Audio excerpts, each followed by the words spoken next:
Amém? Abra sua Bíblia no Salmo 139 e vamos ler esse salmo do rei Davi. Rei Davi cantando esse salmo, ele diz assim: Senhor, tu me sondas e me conheces, sabes quando me assento e quando me levanto. De longe penetras os meus pensamentos, esquadrinhas o meu andar e o meu deitar, e conheces todos os meus caminhos. Ainda a palavra me não chegou à língua, e tu, Senhor, já conheces toda. Tu me cercas por trás e por diante, e sobre mim pões a mão. Tal conhecimento é maravilhoso demais para mim. É sobremodo elevado. Não posso atingir. Para onde me ausentarei do teu espírito? Para onde fugirei da tua face? Se subo aos céus, lá estás. Se faço minha cama no mais profundo abismo, lá estás também. Se tomo as asas da alvorada e me detenho nos confins dos mares, ainda lá me haverás de guiar a tua mão, e a tua destra me susterá. Se eu digo, as trevas com efeito me encobrirão, e a luz ao redor de mim se fará noite, até as próprias trevas não te serão escuras. As trevas e a luz são a mesma coisa para ti, Senhor. Pois tu formaste o meu interior, tu me teceste no seio de minha mãe. Graças te dou, visto que por modo assombrosamente maravilhoso me formaste.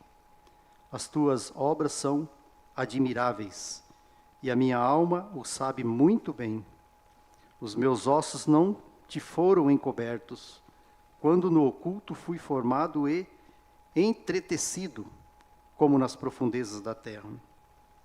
Os teus olhos me viram, a substância ainda informe, e no teu livro foram escritos todos os meus dias, cada um deles escrito e determinado, quando nenhum deles havia ainda. Que preciosos para mim, ó Deus, são os teus pensamentos, e como é grande a soma deles. Eu fico imaginando o rei Davi cantando esse salmo, e ele descobre que ele não é rei coisa nenhuma, ele não é nada, mas ele sabe que o Senhor sabe de todas as coisas sobre a vida dele. Ele se alegra nesse salmo, ele fica maravilhado, porque ninguém sabia os ocultos da vida do rei Davi, mas ele caiu a ficha em si que Deus conhecia ele. E nesse salmo ele está falando: quem me encobrirá? Eu, por mim mesmo, eu me escondo num quarto escuro, eu me afasto, mas ele descobriu que Deus está lá. E ontem o Besbate no estudo falou assim: hoje o Espírito está em nós e ele revela isso em nós. Não adianta você tentar fugir da presença do Espírito, que você não vai conseguir. Ele está permeando atrás de você, ele está habitando em cada um de nós, ele está habitando na sua igreja, ele está habitando em cada filho seu. Não há pecado oculto que ele não saiba. Não há nada secreto em nós, na nossa vida, no nosso caminhar, no nosso agir, que ele não esquadrinha e ele não saiba. E meditando sobre esse salmo, a gente descobre que Davi, ele sabe qual que é o caráter de Deus. Ele sabia que em Deus havia uma sabedoria eterna e divina. Então ele descobriu: Deus tem um caráter, Deus sabe todas as coisas sobre mim. E ele descobre a grandeza de Deus como Criador. Davi tinha consciência que quem era Deus, que no verso 23 e 24, que a gente não leu, mas eu vou ler agora para os irmãos, ele diz assim: sonda-me, ó Deus, e conhece o meu coração, prova-me e conhece os meus pensamentos, vê se há em mim algum caminho mau e guia-me pelo caminho eterno. E essa é a intenção de Deus para com Davi e a intenção de Deus para cada um de nós. Sondar-nos e nos tirar dos caminhos errados, das decisões erradas e nos guiar pelo caminho eterno. Essa é a ficha de Davi que caiu. Verso 2. Sabes quando me assento e quando me levanto, de longe penetras os meus pensamentos. Deus é onisciente, sabe todas as coisas. Sabe seus pensamentos, seus pensamentos, a sua atitude são particulares para você e para mim, realmente são, mas Deus conhece cada um deles. Seus pensamentos são íntimos, são para si mesmo, suas decisões são em si mesmo, suas tomadas de posições são para si mesmos, mas não para Deus. Caiu a ficha de Davi, será que não vai cair a nossa? Verso 5. Tu me cerca por trás e por diante, e sobre mim pões a mão. O Senhor sabe os limites. Tu me cercas. Tu me cercas do teu olhar, tu me cercas do cuidado que Ele tem para com cada um de nós. Nós devemos nos despertar para isso. Nós tem alguém que nos cerca. E o Espírito está habitando em cada um de nós. Não tem onde você se esconder, você tentar fugir, você tentar ocultar. O Espírito nos cerca. Verso 7. Diz assim: para onde me ausentarei do teu Espírito? Nada está fora da visão de Deus. Você lembra da história de Jonas? E a gente não vai falar aqui da história de Jonas, mas Jonas tentou. Era para ir para lá, ele tomou outra decisão contrária. E Deus, naquela decisão contrária, lá no final da história, devolveu ele para cá. Por onde me ausentarei do teu Espírito? Nada está fora da visão de Deus. Onde fores, lá está o Deus, o Criador. Para onde você for, Deus estará lá. Isso aí é o verso 8, 10, 13 que vai repetindo isso. E Ele está lá para quê? Para guiar, para sustentar e para nos ver. Ele está vendo cada um de nós. Assim como Ele via Davi, e Davi caiu a ficha em si mesmo, não tinha como se ausentar e fugir, porque ele sabia que Deus estava nele, de olhos nele. Imagina nós hoje que temos o habitar do Espírito em nós. Verso 13. Deus nos conhece até mesmo antes de nascer. Deus nos conhece até mesmo antes de nascer, antes da fundação do mundo. Se a palavra diz que o Cordeiro foi morto antes da fundação do mundo, está lá em Apocalipse, então, se está falando do Cordeiro, imagina de mim, de você e da vida de Davi. Deus nos conhece antes da fundação do mundo, e eu não sei explicar isso, eu não consigo entender isso, mas você tenha consciência disso, que você é escolhido de Deus, você é conhecido de Deus antes da fundação do mundo. Imagina antes de nascer. Fala, poxa, essa semana eu fiz 5.8, falei, mas é tão pertinho. E hoje de manhã eu estava lendo a história dos Matarazzo, 100 anos atrás, e hoje estão pobres, na miséria. Até o nome Matarazzo sumiu. Deus nos conhece antes de nascer, antes da fundação do mundo. Você considere isso depois, tenta entender isso em casa. Davi, do verso 14 ao 16, Davi está espantado com essa visão de Deus sobre a vida dele. E ele está cantando esses salmos e cantando com alegria esse salmo. Verso 14, graças te dou, visto que por modo assombrosamente maravilhoso me formaste. Então ele está encantado até o verso 16. Encantado e espantado. Como é que Deus sabe todas essas coisas sobre a minha vida? Como é que Deus tem ciência? Porque Ele é onisciente. Ele sabe todas as coisas. Imagina eu e você.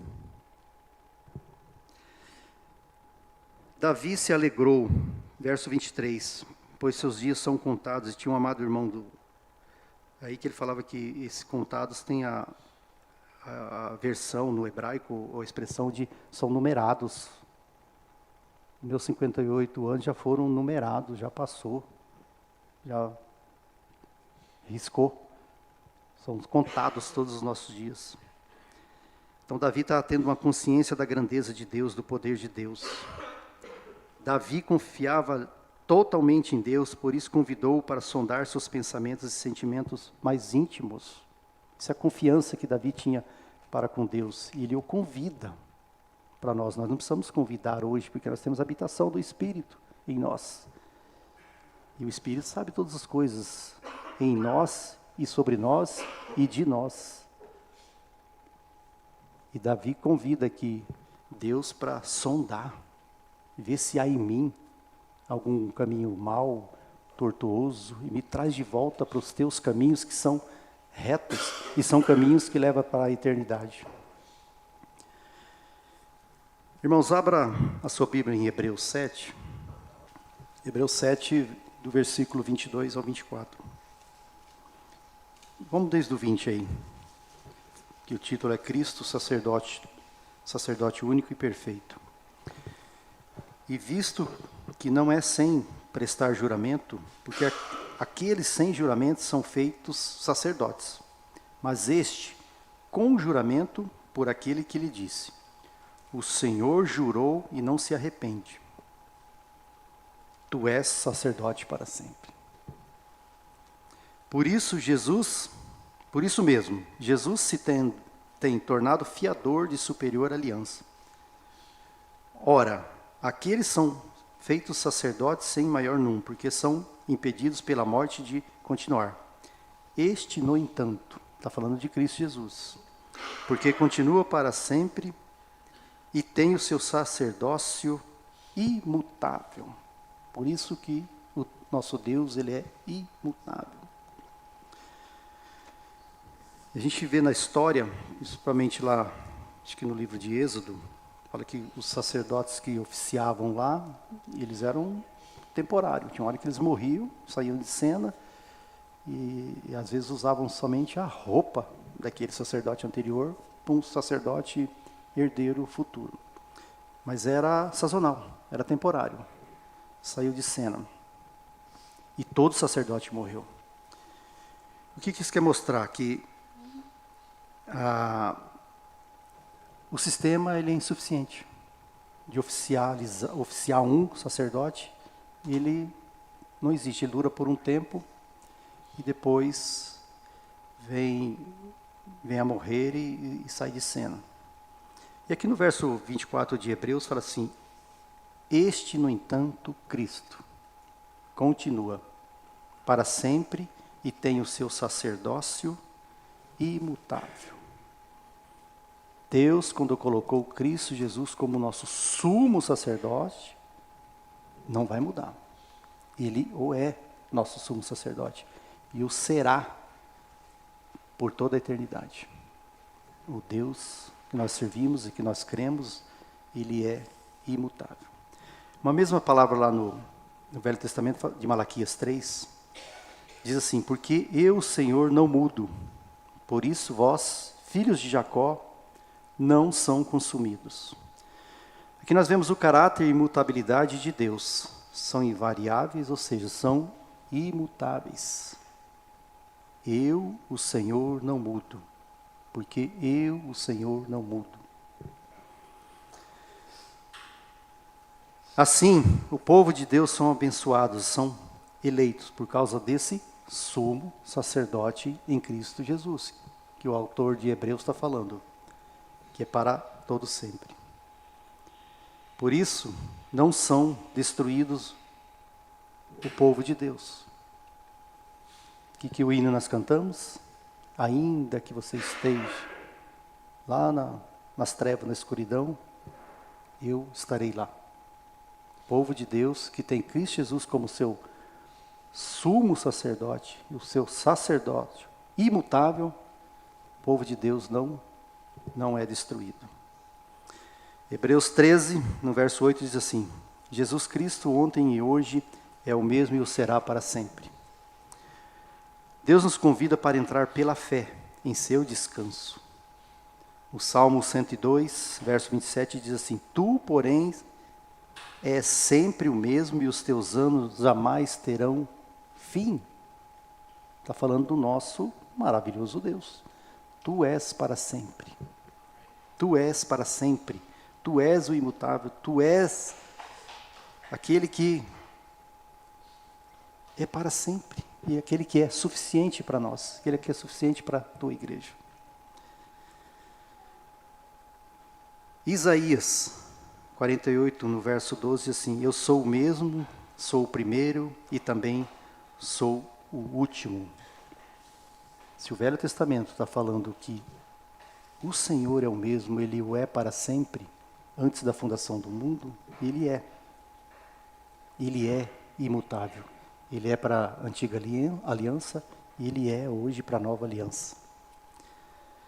Hebreus capítulo 1, verso 11 e 12 diz assim: Eles perecerão, tu, porém, permaneces.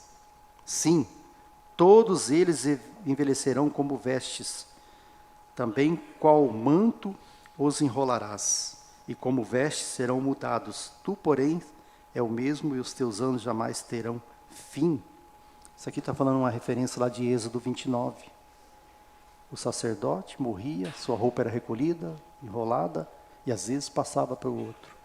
Mas aqui estão falando que os mantos enrolarás e as tuas vestes serão mudadas. Mas tu, porém, em Cristo Jesus, como nosso Deus imutável, é o mesmo e os teus anos jamais terão fim. Permaneces significa a imutabilidade e o seu sumo sacerdócio do Filho de Deus é essencial para que a nossa herança em Cristo permanece para sempre. Irmãos, e quais são os atributos de Deus? E esse era o título da mensagem: os atributos imutáveis de Deus. E aí, no último momento, nós decidimos colocar o Deus imutável. E quais são esses atributos imutáveis de Deus? São única e exclusivamente de Deus. São incomunicáveis. Não compartilha com sua criação. São intrínsecos em si mesmo e para si mesmo. A sua natureza divina como Criador. E são intrínsecos porque é a sua essência, atributos imutáveis de Deus. Porque é a essência, é a sua natureza. É característico em si mesmo, é inerente em si mesmo, ele é específico em si mesmo. Atributos imutáveis de Deus. Ele é próprio, ele é particular, ele é individual, ele é peculiar. Nós estamos falando aqui de atributos incomunicáveis de Deus, que Ele tem em si mesmo, que é sua essência. E o primeiro dos atributos de Deus é a onipotência. É o atributo que confere a Deus todo o poder. Seu poder é infinito e ilimitado, pois para Ele nada é impossível. Onipotência de Deus. Atributo de Deus. Exemplo em Apocalipse 1 diz assim: Ele é o Senhor de todos no passado, presente e futuro. Onipotência de Deus. O Salmo 139 que nós acabamos de ler é um exemplo vivo disso. Segundo atributo incomunicável de Deus, onisciência. É o atributo que confere a Deus todo conhecimento e toda sabedoria. Revela que Deus sabe de todas as coisas, inclusive as secretas e encobertas para você, mas não para Ele. A onisciência de Deus. Ele conhece a ciência, a sabedoria e a inteligência. Atributo incomunicável de Deus. Terceiro atributo incomunicável de Deus. Onipresença. É o atributo que confere a Deus estar em todos os lugares. Ao mesmo tempo, pode estar em toda parte. pode estar em todo lugar, pode estar lá no coração de Davi, pode estar hoje no coração da sua igreja e no nosso coração. Estar nas eternidades, passado e futuro. O hino que nós cantamos, o último que nós cantamos, para onde me ausentarei? Se eu estiver lá no fundo do mar, lá estarás tu. Se eu estiver lá na escuridão, estará tu. Porque escuridão e luz, para Deus, é a mesma coisa. O onipotente de Deus, Ele está em todos esses lugares. A seidade, mais um atributo de Deus. É a qualidade de Deus, um atributo de Deus, de ser autoexistente e autossuficiente. Ou seja, Deus existe por si mesmo. Quem inventou Deus? Você abre a internet aí, você vê um monte de gente falando isso, querendo dar origem para Deus, querendo simular ou dar sua opinião particular de onde surgiu Deus. Quem criou Deus? Como que Deus foi criado? E qual que é a sua origem? Onde surgiu? Tem curiosidades por aí, tem pontos de vista às vezes interessantes, mas não é real. A seidade de Deus, que Deus é autoexistente, Deus existe por si mesmo. Deus não precisa de nada e ninguém para existir, pois Ele é o eterno e não possui início nem fim. O que a palavra fala? Eu sou o alfa e o ômega. Eu estou na eternidade passada e nós não temos consciência nem noção do que é eternidade passada. Nós podemos ter um vislumbre do que é futura. E Ele está em todos esses lugares. Ele está agindo, Ele está trabalhando em todos esses lugares. Salmo 90, verso 2 diz assim, uma oração de Moisés. Antes que os montes nascessem e se tornou a terra e o mundo de eternidade a eternidade, Tu és Deus. Moisés já tinha essa consciência. Antes que os montes nascessem e a terra se formou. A autoexistência de Deus. A resposta para curiosos é: Deus sempre existiu. Não fica procurando coisas que você não vai achar. Deus, Ele sempre autoexistiu. Qual que é a origem, qual que é o tempo, não compete a nós essas curiosidades. Quinto atributo de Deus, eternidade.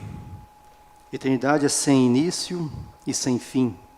Deus é infinito, Ele é incriado e Ele é eterno. Eternidade de Deus. Unidade. Deus é único Deus. Mesmo coexistindo em três pessoas, Ele é único Deus.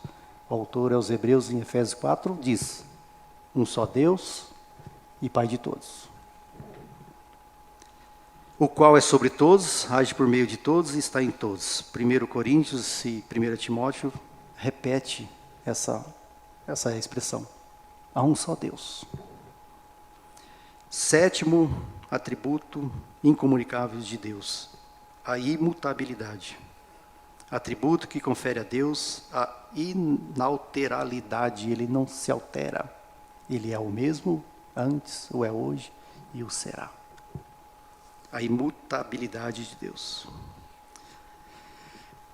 Ele não se transforma e nele não há sombra. E Tiago escreve lá no seu capítulo 1.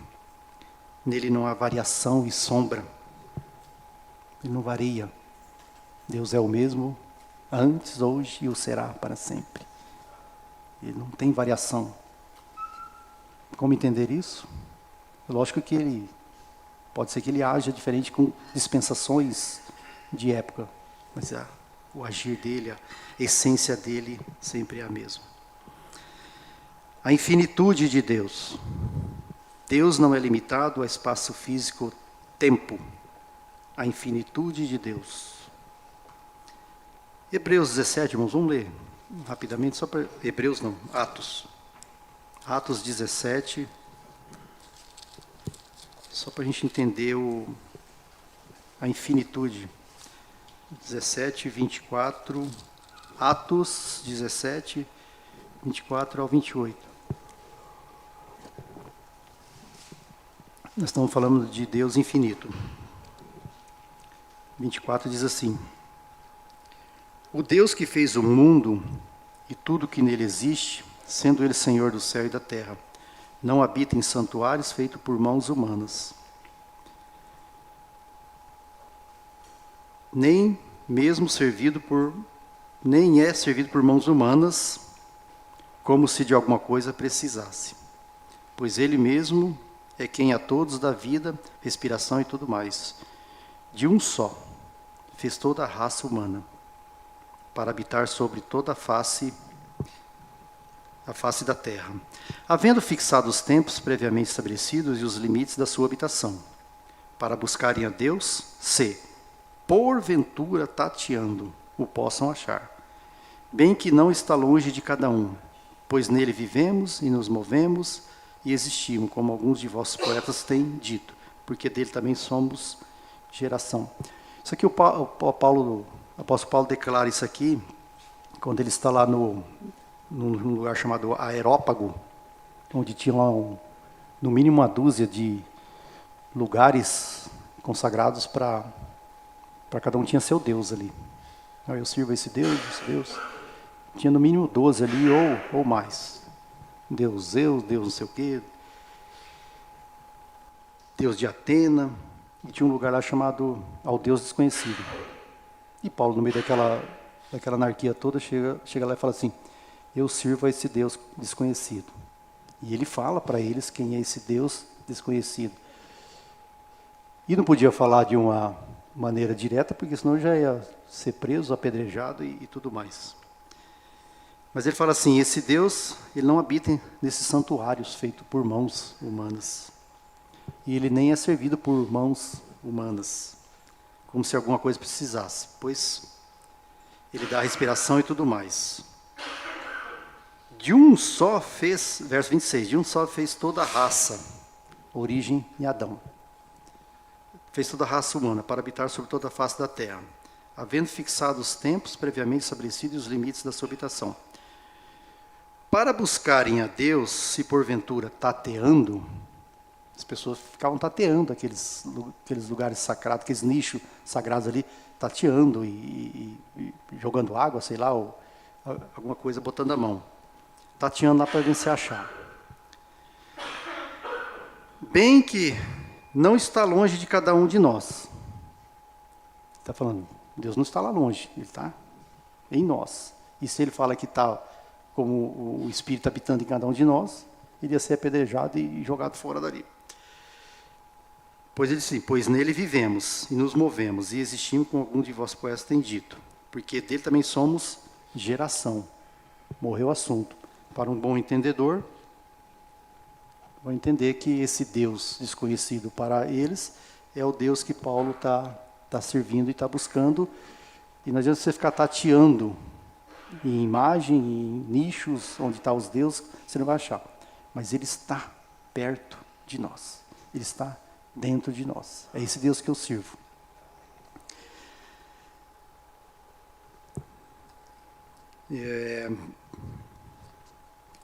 Mais um atributo, nono atributo de Deus: soberania. É o atributo de Deus que controla tudo e todos com seu poder. Filipenses 2:13 diz assim: porque é Deus quem efetua em nós tanto o querer como o realizar. Então é Deus que realiza. Irmão, sabe que tem hora que a gente fica passando por provações e ficamos incomodados, e quem que não chia diante de uma provação, de uma tribulação? Nós chiamos, nós lamentamos. Oh, Senhor, por que está acontecendo isso comigo? Né? Oh, Senhor, me livra disso. Oh, acho que eu não vou aguentar. Oh, Senhor, minha vida financeira está assim, minha vida de saúde está assim.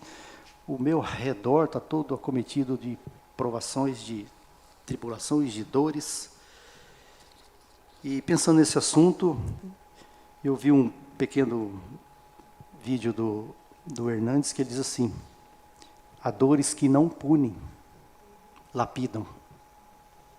E eu vou ler na íntegra aqui para não ser injusto com o irmão. Ele diz assim: se você está passando por um vale, prova, por um teste, saiba que Deus está preparando você. Se você está passando por uma prova, um vale de sequidão, pedras no caminho, você está passando por teste, saiba que Deus está preparando você, pois Ele tem um plano e um propósito melhor para você, coisas maiores. E eu conheço uma pessoa que fala assim, cuidado, você está reclamando diante de Deus, está chiando por causa das provas, do trabalhar de Deus na sua vida, você pode estar partindo sua bênção ao meio. Você pode estar inibindo a bênção. Deus está preparando o melhor para você. Os sofrimentos da sua vida não são desperdiçados para Deus. Os sofrimentos da sua vida não são desperdício para Deus. Por isso, Deus treina você. Deus prepara você. Por isso que temos que passar pelos problemas, pelas provas, pelos vales, pela sequidão, pelos momentos de doença, de escassez. É Deus preparando cada um de nós. A vida é cheia de ondulações, vales, fundo do poço. Mas é Deus preparando as pessoas. Deus, Ele rebaixa, mas Ele exalta. Deus muitas vezes nos rebaixa. Depois Ele nos exalta. Ele dá vida. Ele é dono da vida. E Ele tira a vida, porque Ele é dono da vida também. Por isso, irmãos, não desista diante das provas. Deus agiu assim no passado e Ele age assim hoje também com cada um de nós. Ele age assim com a sua igreja e na vida de cada um de nós. Porque a providência triunfante de Deus virá, pois Ele ama você. Por isso você está passando por isso. Ele é imutável. Ele fez isso no passado, Ele vai fazer isso com cada um de nós hoje. Ele ama você. Ele te deu um novo nome e está no livro dele. Por Ele ama você. Ele te ama e você é precioso para Ele. Você é a menina dos olhos de Deus. Não lamente diante de Deus. Deus tem um propósito na sua vida, porque a sua história ainda não terminou. Ele não fechou as cortinas da sua história. Sua história com Deus nessa terra ainda não terminou. Ele não encerrou as cortinas da sua vida e nem da minha. Ele tem um propósito na sua vida. Você ainda está em construção. Diante dessas provações, desses vales, dessa sequidão, é Deus trabalhando em você. Você está em construção. Aquele que começou a boa obra, há de terminar. Qual que foi a boa obra que ele começou? Escolheu antes da fundação do mundo. Aí esse período sazonal de você aqui, de 50 anos, 100 anos que você vive, você está reclamando. Mas ele começou uma boa obra lá. E ele vai terminar essa boa obra. Aqui tem choro nessa vida, aqui tem dor, mas Deus ainda está escrevendo o seu poema. Efésios 2:10 disse que somos poema de Deus. Somos feitura de Deus. Isso não alegra você? Isso tem que alegrar você, tem que alegrar seu coração. Atributos comunicáveis de Deus. O que Ele comunica ao homem agora. Amor. O amor de Deus é perfeito, suave e verdadeiro. O amor de Deus, ele é incondicional. O que é o incondicional? Ele dá. E dá em abundância. E Ele não espera nenhum, e Ele não quer nenhuma retribuição sua. 1 João 4 diz assim, Deus é amor. Começamos a falar sobre os atributos comunicáveis de Deus, que Ele comunica para nós. Deus é amor. Romanos 5, verso 8 diz assim, mas Deus prova o seu próprio amor para conosco pelo fato de ter Cristo morrido por nós, sendo nós ainda pecadores. Deus é amor, isso Ele comunica a nós. Segundo atributo comunicável de Deus, bondade. A bondade de Deus é infinita, autêntica. Tudo o que Ele faz é bom, advém do seu imenso amor. Bondade de Deus. E Ele dá isso para nós.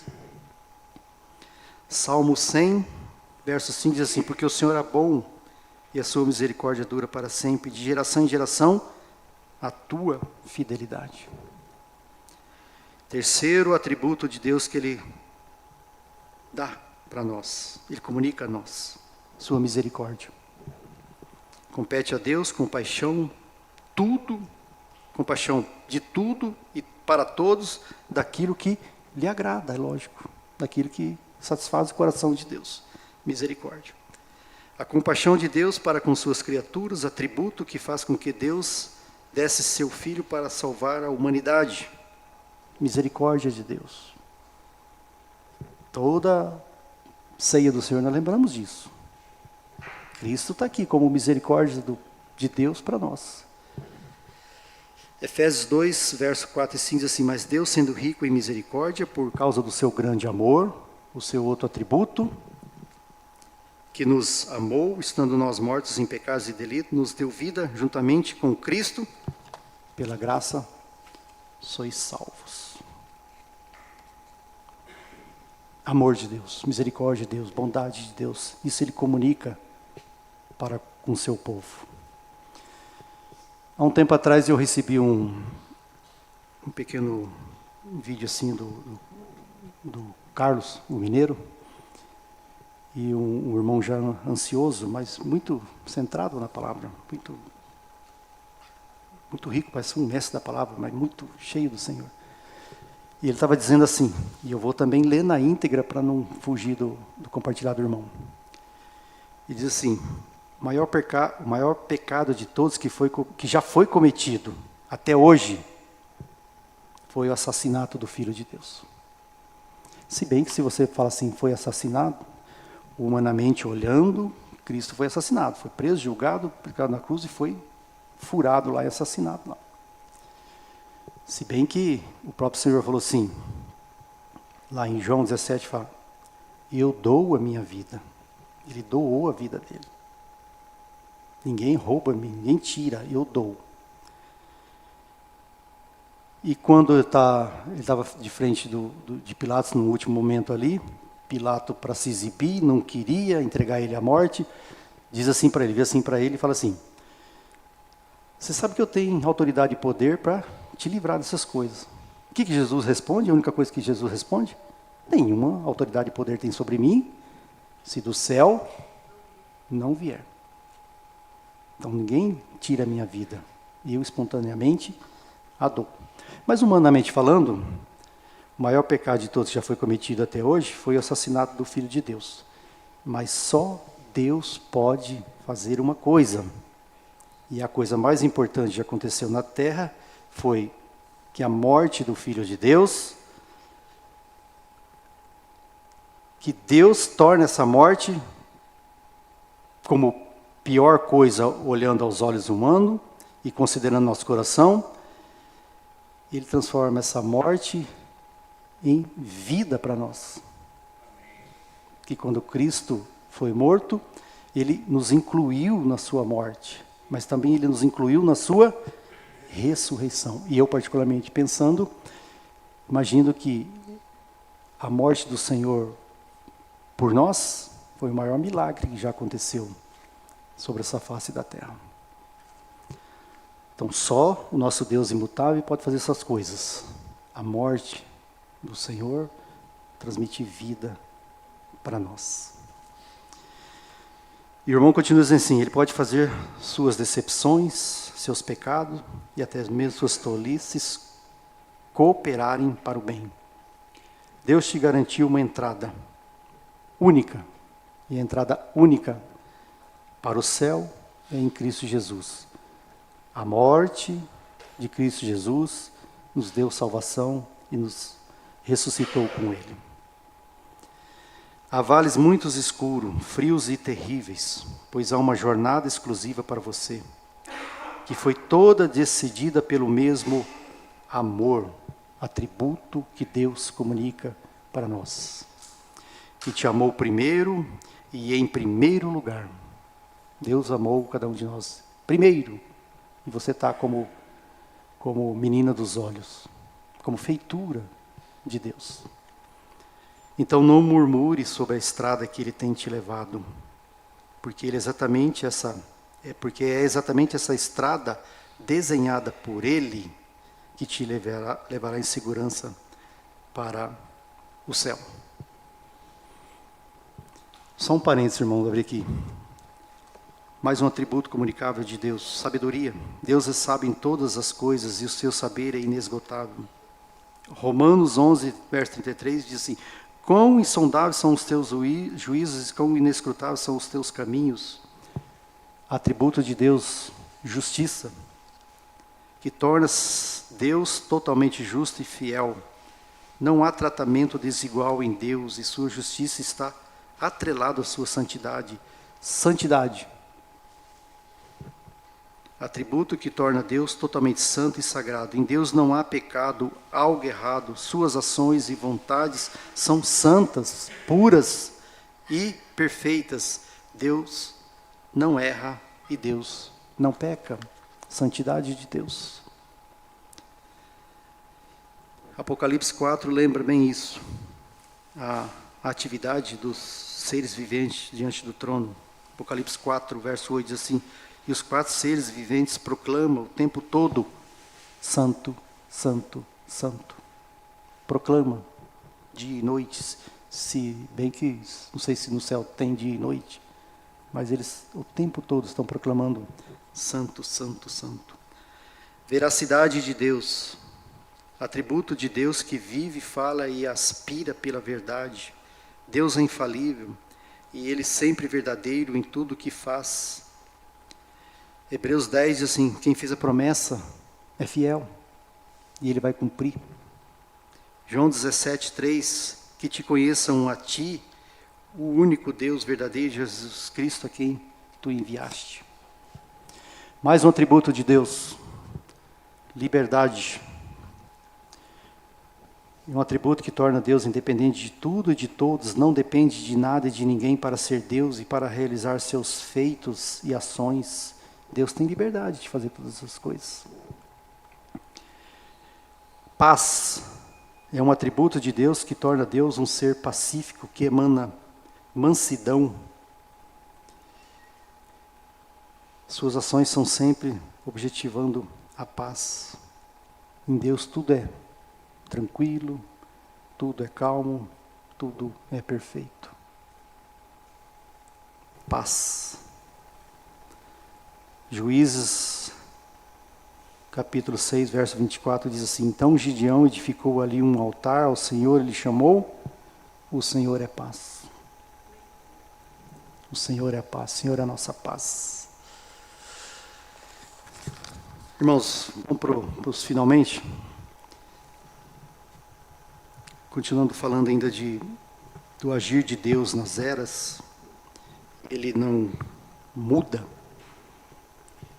Ele trabalhou com os seus do passado, Ele trabalha com os seus hoje e trabalhar com os seus amanhã. Da mesma maneira de botar você numa tribulação, mas Ele tira. Botar você que cai no chão, mas Ele te levanta. E graças a Deus por isso que é Ele que faz essas coisas. Se Ele deixar por nós mesmos, nós vamos tentar levantar e cambalear. E cair de novo. Tem um amado irmão lá do Rio de Janeiro, chamado Josemar Bessa, que ele declarou uma coisa outro dia e eu queria também declarar isso para os irmãos, na íntegra. O sofrimento não vem do acaso, vem do Altíssimo. Não, fica atento com essa frase. O sofrimento não é um acaso na sua vida. Ele vem do Altíssimo. Não é o caos que aflige, é o Criador que fere. Jó disse: o Todo-Poderoso afligiu a minha alma. Lembra que Deus no começo lá fala assim para Satanás: veja meu servo Jó. Está ali um homem íntegro e reto. E se desvia do mal. E realmente Jó era assim.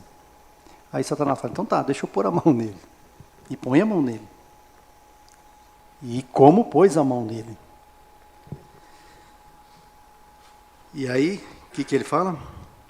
Não é que Satanás afligiu minha alma, mas ele declara o Todo-Poderoso afligiu a minha alma. Não foi a vitória de Satanás sobre a vida de Jó, mas a permissão de Deus. Você lembra que Deus falou? Pode fazer o que você quiser com ele, mas só não toca na vida.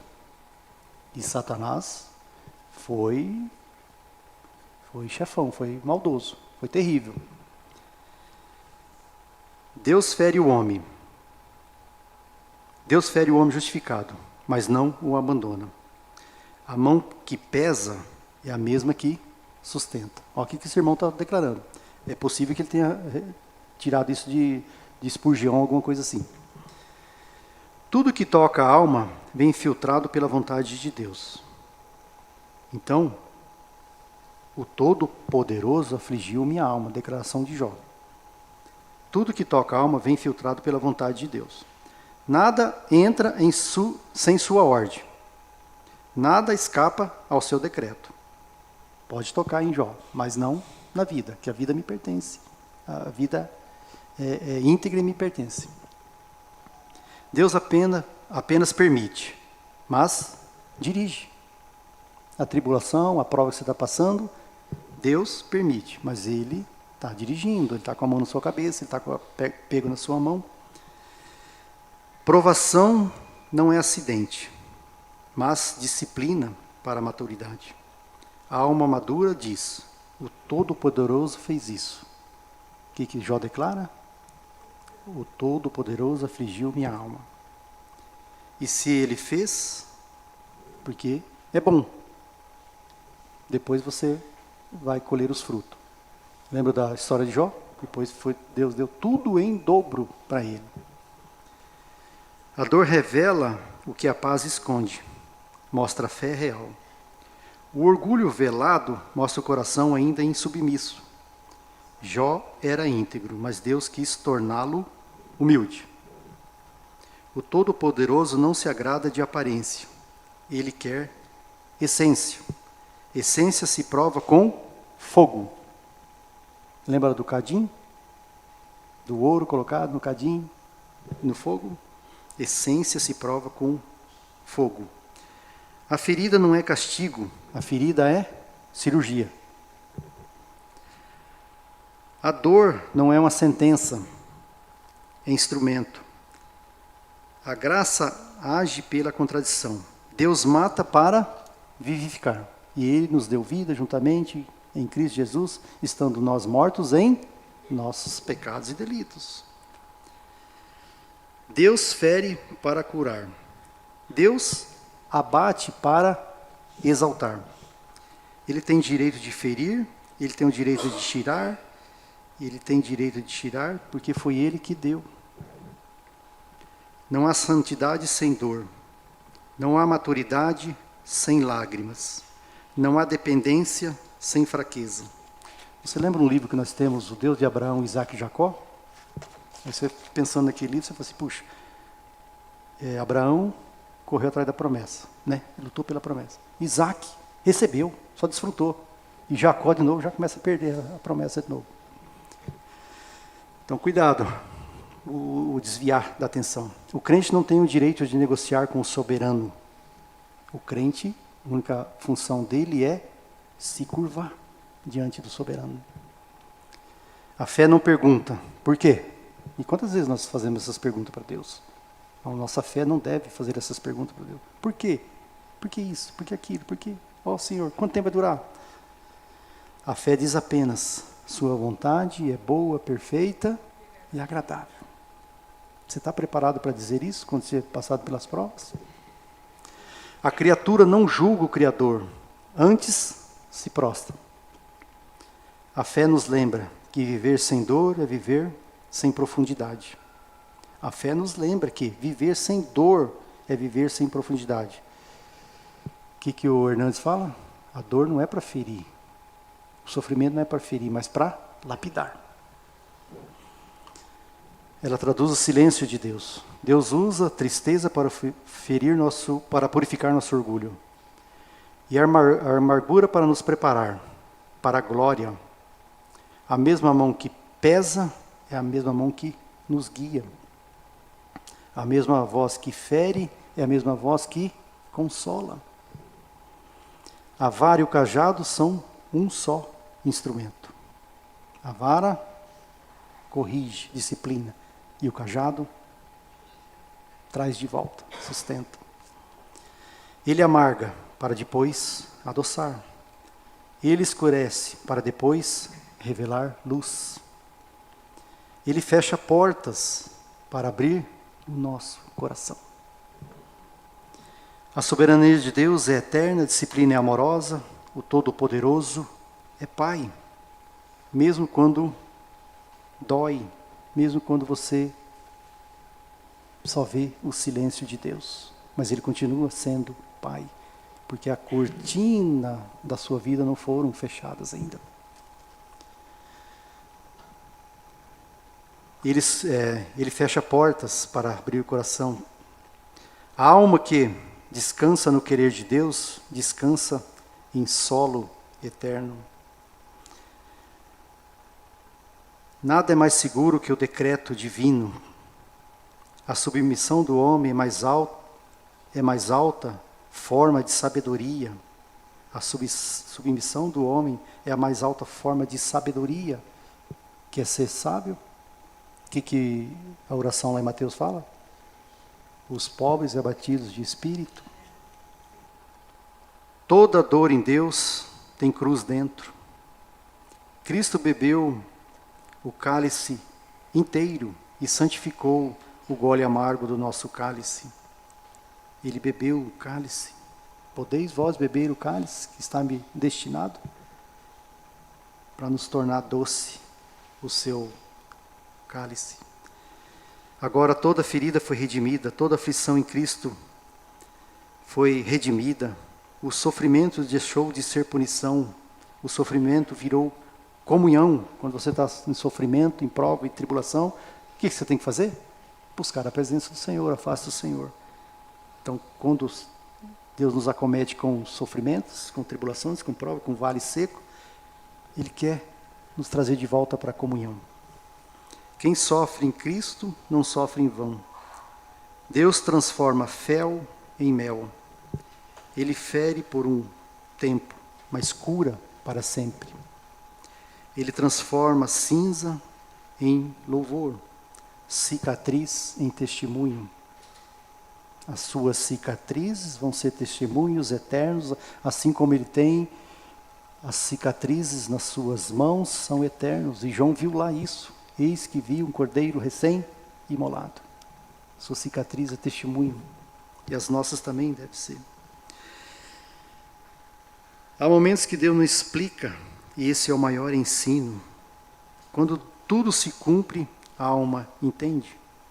Calai-vos, porque eu sou Deus. A fé descansa na pessoa de Cristo. Deus não abandona, mas Deus transforma. Quando Deus se cala, é o maior ensino. E quando todo o processo termina, a alma ferida declara: antes eu te conhecia, só de ouvir falar, mas agora meus olhos veem. Não é isso que Jó declara no final? Deus pode mudar qualquer situação. Ele entra no impossível, reverte histórias, onde os homens veem o fim, Deus faz um recomeço. Ressuscita sonhos, o impossível para nós, o que é irreversível para nós, é onde Ele mostra o seu poder.